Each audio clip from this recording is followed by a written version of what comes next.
বিধানসভা নির্বাচনের বিষয়ে আলোচনার জন্য এই মুহূর্তে আমাদের সাথে যুক্ত হচ্ছেন আন্তর্জাতিক সম্পর্ক বিশ্লেষক পারভেজ করিম আব্বাসী। তার কাছ থেকে কিছু বিষয় জানার চেষ্টা করব। পারভেজ করিম আব্বাসী, এই নির্বাচনকে আন্তর্জাতিক মহলে কিভাবে দেখা হচ্ছে, কতটা গুরুত্বপূর্ণ বিষয় হিসেবে দেখা হচ্ছে?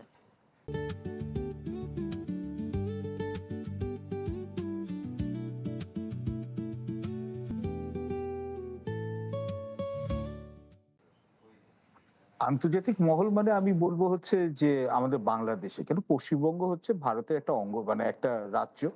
তো এটা আমাদের, যেহেতু ওরা হচ্ছে যে জাতিগতভাবে ওরা হচ্ছে বাঙালি, বাংলা ভাষা বলেন, এককালে আমরা এক দেশে ছিলাম, তার জন্য আমাদের মধ্যে একটা আগ্রহ থাকতে পারে।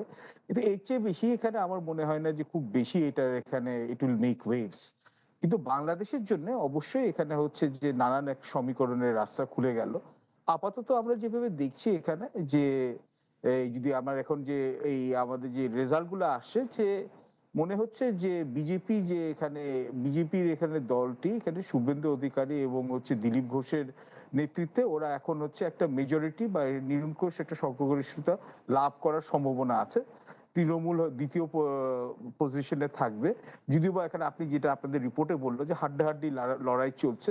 কিন্তু মমতা ব্যানার্জি যে তৃণমূলের যে হচ্ছে নেত্রী, মানে হচ্ছে এবং হচ্ছে অবশ্যই হচ্ছে পশ্চিমবঙ্গের যেখানে বিগত 15 বছর যে উনি মুখ্যমন্ত্রী ছিলেন 2011 থেকে 26 সালে, উনি বেশ কিছু অভিযোগ উঠিয়েছেন। এবং এর মধ্যে অবশ্যই এটা বলতে হবে যে এখানে যে এসআইআর বলে যেটাকে করা হচ্ছে, স্পেশাল ইন্টেন্সিভ রিভিশন, এটা থেকে কিন্তু প্রায় 90 লাখ ভোটার পশ্চিমবঙ্গের লিস্ট থেকে কিন্তু এখানে এখানে এখানে ফেলে দেওয়া হয়েছে। এবং এর মধ্যে হচ্ছে যে 34% হচ্ছে মুসলমান জনসংখ্যার। এবং এর মধ্যে আবার হচ্ছে যে 20 লাখ হচ্ছে ট্রাইব্যুনালে ওয়েট করছে এখানে হিয়ারিং এর জন্য, যার মধ্যে 65% হচ্ছে মুসলমান ভোটার। এবং তাদেরকে হচ্ছে অবৈধ বাংলাদেশি বা তাদেরকে বলা হচ্ছে যাদের নাগরিকত্বের কাগজগুলো ঠিক নেই। তো এই এই এই- এবং ইলেকশন কমিশন এবার যেটা করেছে, যেটা কোনোদিন এটা আগে কোনো দেখা যায় না কোনো রাজ্যে, যে ওরা হচ্ছে ওদের ওদের এখানকার যে আপনার এখানে পশ্চিমবঙ্গের যে ক্যাবিনেট সেক্রেটারি, হোম সেক্রেটারি, এমনকি এখানে পশ্চিমবঙ্গের পুলিশ কমিশনার, কলকাতার এখানে সিটি কমিশনার, তাদের সবাইকে আদল বদল করেছে। ওদের 900 এখানে কোম্পানি প্যারামিলিশিয়া 2021-এ ওদেরকে টহল দেওয়ার জন্য পাঠিয়েছিল সেন্টার থেকে, দিল্লি থেকে। এবার পাঠিয়েছে 2100 কোম্পানি। এবং মাইক্রো অবজার্ভার বলে 8500 হচ্ছে কর্মী পাঠানো হয়েছে দিল্লি থেকে, যেখানে তৃণমূলে অভিযোগ হচ্ছে যে এটা এটা অনেক অংশে হচ্ছে যে এটা হচ্ছে বিজেপির হয়ে কাজ করছে। কিন্তু একটা কথা সত্যি যে 15 বছর ধরে মমতা ব্যানার্জি যেহেতু ক্ষমতায় আছেন, এটা অ্যান্টি ইনকামবেন্সি কাজ করছে। এবং 2 নম্বর হচ্ছে যে ওখানে অর্থনৈতিক এখানে চাকাটা পশ্চিমবঙ্গে এখানে থমকে দাঁড়িয়ে আছে, বেকারত্ব অনেক বেশি। এবং মমতা ব্যানার্জি যে দুইটা বড় সাপোর্ট ছিল, যে এখানে আপনার মহিলাদের আরো একটি বিষয় জানার ছিল পারভেজ করিম আব্বাসী, বাংলাদেশের অর্থনীতি বা রাজনীতিতে এই নির্বাচন কতটা প্রভাব ফেলতে পারে?